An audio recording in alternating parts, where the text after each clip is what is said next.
Julija Zakirova ir Latvijas džēza dziedātāja, komponiste, kura tagad nāk klajā ar savu pirmo singlu no ziemā gaidāmā albuma. Paralēli viņa turpina komponēt savu oriģinālu mūziku, kā arī izpildīt un ierakstīt citu latviešu komponistu skaņdarbus.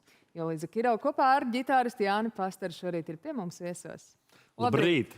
Labrīt! Labrīt! Prieks redzēt tāds radošs noskaņojums, radošas darbības. Es saprotu, vasaras izskaņā, rudens sākumā ir iesākušās. Kādas ir sajūtas? Viss noteikti tā, kā es iecerējis pat labam.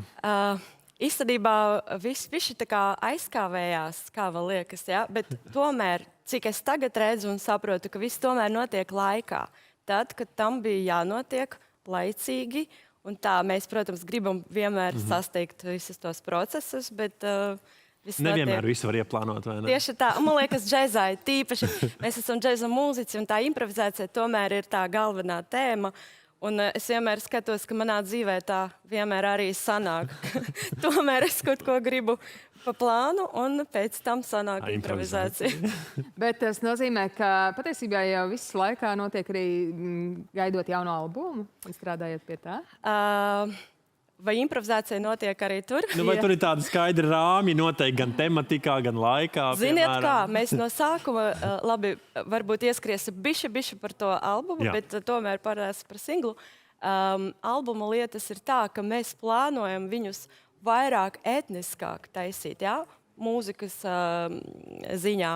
Un tomēr, kad sākam vairāk strādāt ar Andri Buļķu pie tā albuma, tas ir albuma producents un singla producents, jā, tad sanāca, tas skanējums pamainījies uz 80. 90. gadu stilu apmēram tā. Tās viņš arī izklausīsies un izskatīsies. Jā. Dancing Umbrellas, dejojošie lietussargi, latviešu valodā varētu teikt, kāds tur tas vēstījums šim singlam, kas ir tas pirmais vēstnes no albuma? Jā, tas ideja par Dancing Umbrellas radīšanu sākās Dublinā. Es tur dzīvoju un mācījos tajā momentā. Un Dublinā vienmēr tieši tā. Dublinā vienkārši nepārtraukti iet lietus. Un es vienā brīdī vienkārši sajūtos to, kad manī tik spīd iekšā, ka tas lietus man vienkārši tik patīk. Un tie apkārt staigā cilvēki ar lietusargiem, un tāda sajūta, ka viss dejo apkārt, ka tev iekšā spīd. Un laikam tā bija tā galvenā ideja, dziesmas ideja. Kas apliecina, ka svarīgi ir nevis laikapstākļi, bet paša attieksme, paša sajūta. Tieši arī tā. Tas, kā tu esi ekipējies laikapstākļiem atbalstoši. Bet pašai gandarījums par to pirmo singlu? Jā. Par ko visvairāk ir tas gandarījums? Ka ir izdevies, ja to solīt, droši vien spērt arī albumu tūmā. Vispār man, godīgi sakot, man vairs arī vēl pagaidām neticās, ka tas viss ir noticis. Un es tā kā vairāk, ok, labi, iznāk un tā, jo tas ir tik ļoti gaidīts process.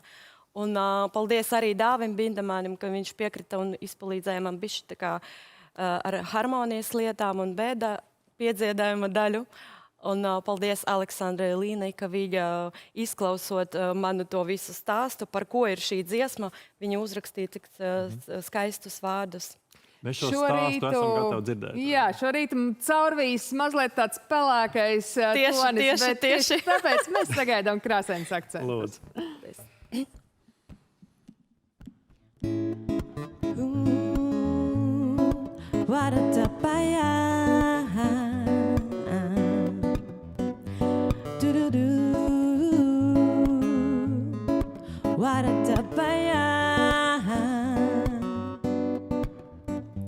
You're dancing alone with your personal ghost. He suddenly turns out to love you the most. You step on his feet and it's starting to rain. The soundtrack of raindrops is simple and plain. It's perfectly clear he's leading the tune. It's rain falling harder this wonderful noon. The lyrics are wasted, this dance needs no words. The weather is playing its harmony chords.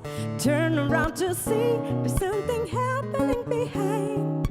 Miracles there and you don't mind. These are your umbrellas and they're dancing out of sight.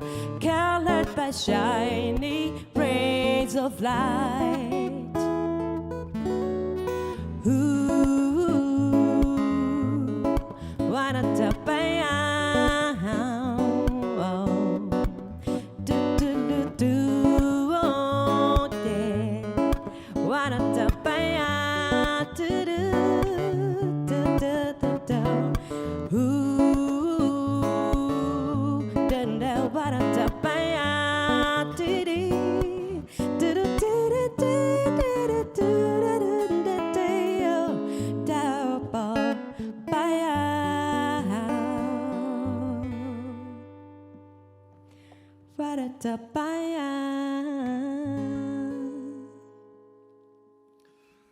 Lūk, kādās džēza noskaņās mēs šorīt pabeidzām. Tas reiz krāsaināks noskaņojums. Jā, pavisam noteikti. Paldies mūziķiem, sirsnīgs paldies.